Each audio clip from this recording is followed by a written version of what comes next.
Hay asesinos que actúan por impulso, aquellos cuyas vidas criminales duran semanas o meses antes de ser atrapados. Son ruidosos, desordenados, dejan errores por todos lados. Pero existen otros.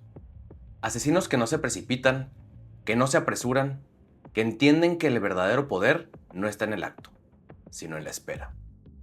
Asesinos cuyo arte macabro es la planificación. Una obsesión enfermiza con cada detalle de la vida y de la muerte. Y el asesino de este episodio pertenece a ese grupo. No buscaba notoriedad, no buscaba reconocimiento, no necesitaba titulares, entrevistas ni documentales. Su objetivo era matar y desaparecer. Dejar un vacío silencioso y luego borrar cada rastro de su existencia, como si nunca hubiera estado ahí. Un fantasma. Y hoy, en Equilibrio Inestable Podcast, vamos a hablar de Israel Kiss. Vamos a explorar cómo lo hizo, cómo logró mantenerse invisible durante años y cómo el FBI, contra todo pronóstico, finalmente logró atraparlo. Y antes de comenzar, si te gustan las historias donde desentrañamos la mente detrás del crimen, suscríbete, deja tu like y comparte el episodio. Esto nos motiva a seguir contando estos casos con respeto, con rigor y profundidad, sin glorificar la violencia, pero sin ocultar la verdad. Y ahora sí, vamos a darle.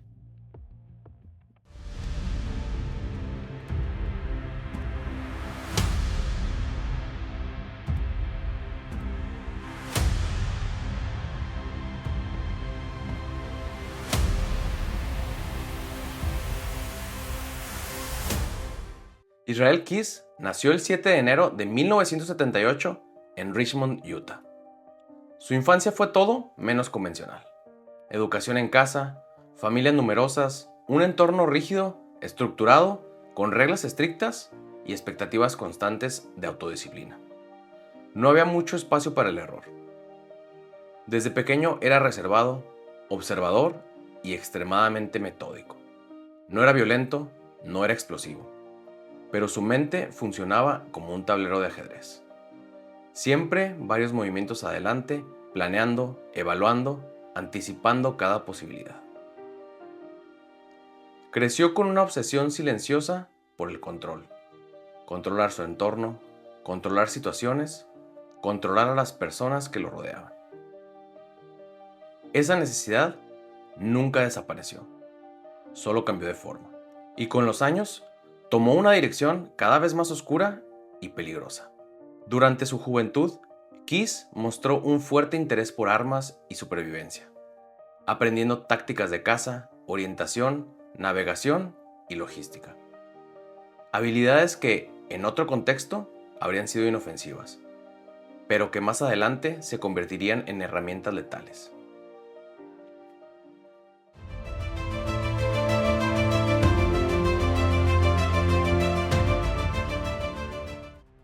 En la adolescencia, comenzó con delitos menores, pequeños cruces de línea que pasaron desapercibidos, hasta que llegó el primero que realmente importó. Su primera víctima de violencia sexual fue una adolescente en Oregon, entre 1996 y 1998.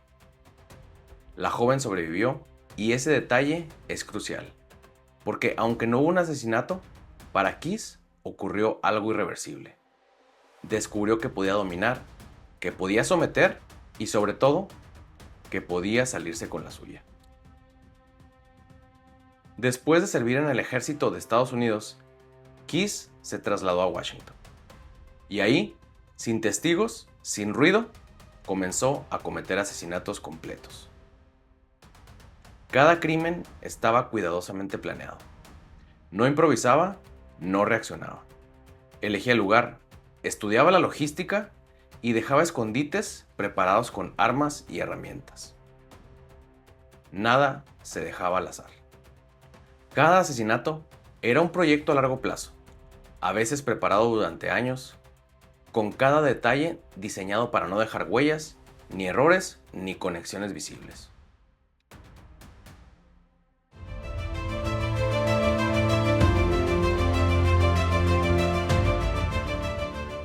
Lo que realmente distinguía a Keys de otros asesinos era el uso de los llamados kill kits. No eran simples herramientas, eran sistemas completos. Armas, cuerdas, cinta adhesiva, bolsas, químicos, dinero en efectivo, todo era enterrado con anticipación en ubicaciones estratégicas a lo largo de varios estados del país. Estos kits le permitían algo aterrador: convertir cualquier lugar en una escena del crimen sin dejar rastros. Evitar comprar armas cerca del lugar, no dejar rastros digitales ni financieros. Operar lejos de su hogar sin levantar sospechas. Era logística pura. Un asesino que pensaba como un estratega. Incluso agentes veteranos del FBI admitieron después que la planificación y meticulosidad de Keys no se parecía a nada que hubieran visto antes.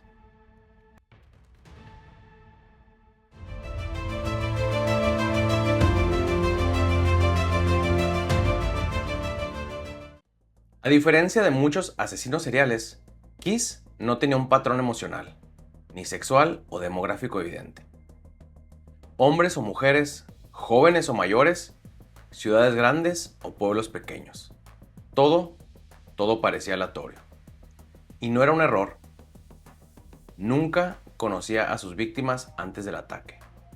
Nunca dejaba vínculos personales. Elegía lugares donde sabía que no habría testigos, ni cámaras, ni conexiones directas con él. Su forma de matar no era teatral. No buscaba escenografía. Era profesional, calculada y silenciosa.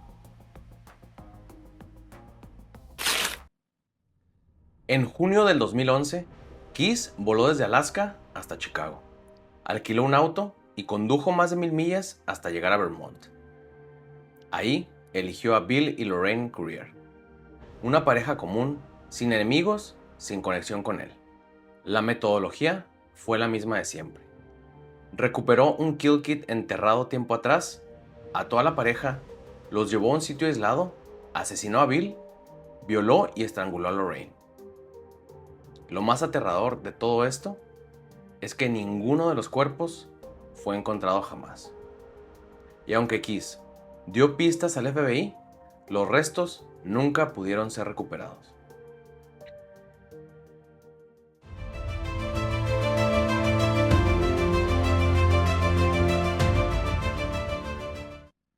El 1 de febrero del 2012, en Anchorage, Alaska, Israel Keys cometió el error que nunca había cometido antes. Ese día no estaba de viaje. Ese día no había volado a otro estado. Y ese día no utilizó un kill kit enterrado años atrás. Ese día actuó cerca de casa. Por la noche, Keys entró a un pequeño café tipo kiosco donde trabajaba Samantha Cohen. Samantha, de apenas 18 años, una joven común, en un entorno común, en un lugar que parecía seguro. Keys fingió ser un cliente más y esperó el momento exacto en el que no hubiera testigos, y entonces sacó un arma. La amenazó en silencio, sin gritos, sin violencia innecesaria, la obligó a salir del local y subir a su troca.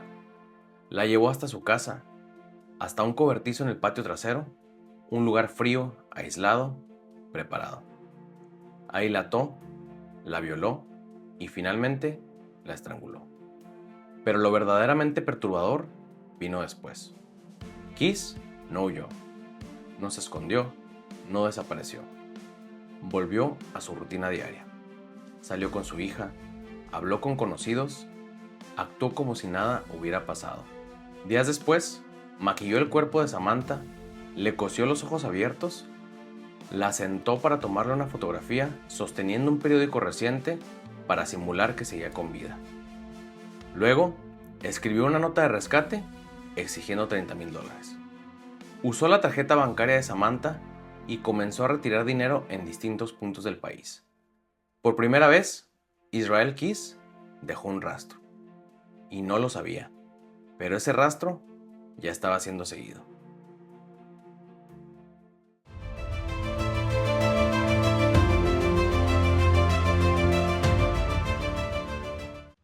Lo que Israel Keys no entendió es que esta vez el silencio ya no lo protegía. Durante años había aprendido a moverse sin dejar huella, sin nombres, sin patrones, sin testigos.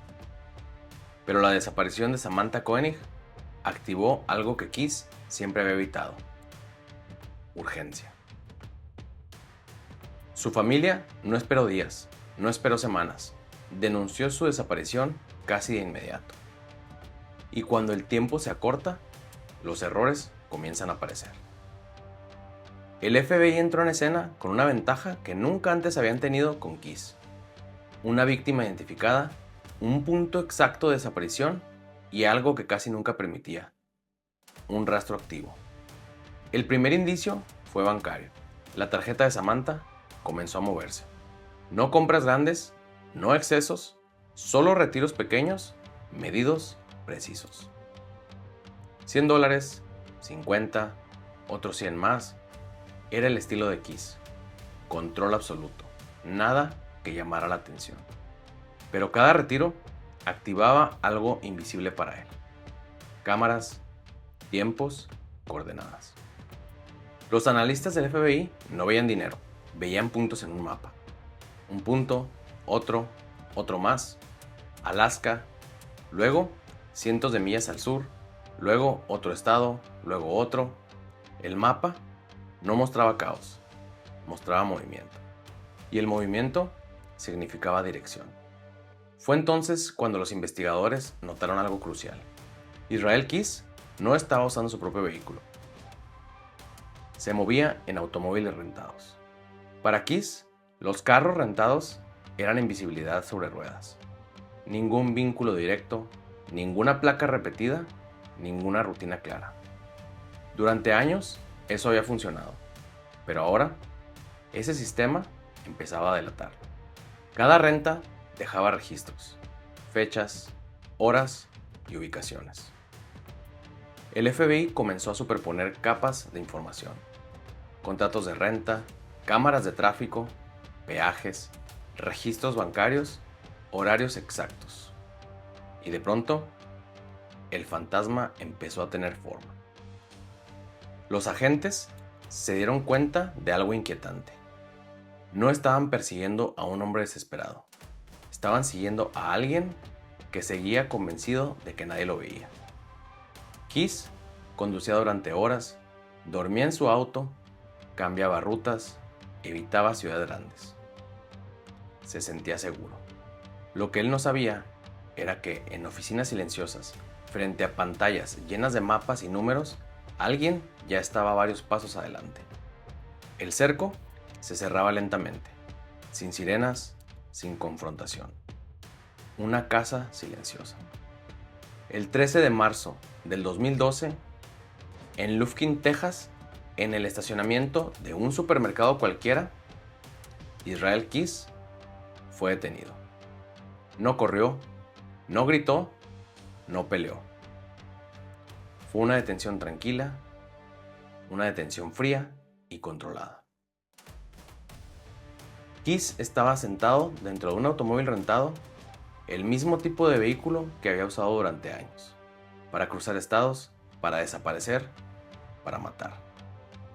Pero esta vez no había dónde ir. Dentro del carro, los agentes encontraron la verdad completa: la tarjeta de débito de Samantha, su teléfono celular, documentos personales, el disfraz usado para la fotografía del rescate. Ya no era un sospechoso. Él era el responsable. El hombre que había pasado años enterrando armas, ocultando evidencias, planeando crímenes con precisión enfermiza, había sido atrapado por lo único que nunca pudo enterrar: el rastro que deja estar vivo en el mundo moderno. El fantasma finalmente había sido visto.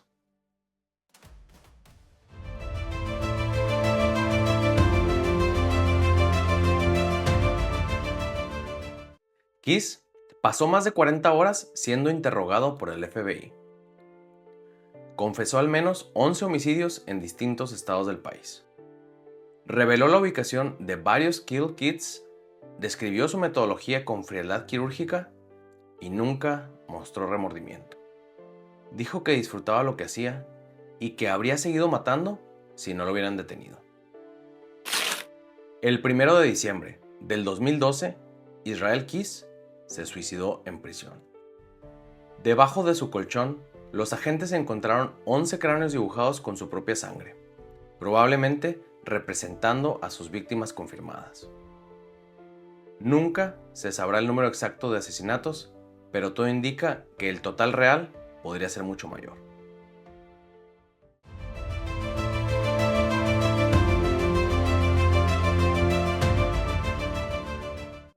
Israel Kiss no actuaba por impulsos. Cada asesinato era un proyecto, cada crimen un plan a largo plazo. No buscaba fama, buscaba control absoluto. Su historia nos recuerda algo inquietante. El mal no siempre grita, a veces solo susurra y se prepara durante años. Y gracias por acompañarnos en este episodio de Equilibrio Inestable Podcast. La historia de Israel Kiss no es solo un relato criminal, es una advertencia. Conocer estos casos no nos hace morbosos, nos hace estar alerta, nos hace estar conscientes. La curiosidad bien dirigida y el conocimiento son nuestras herramientas más poderosas para reconocer y prevenir el mal. Yo soy Carlos y recuerda, estudiar la oscuridad humana no nos convierte en monstruos, nos da la capacidad de identificarla y detenerla. Y recuerda seguirnos en nuestras redes, estamos en YouTube, Instagram y Facebook como @Equilibrio Inestable Podcast y en X como @Equilibrio Inpod. Y también puedes escucharnos en Spotify, iHeartRadio y también en Apple Podcast. Y ahora sí, hasta el próximo.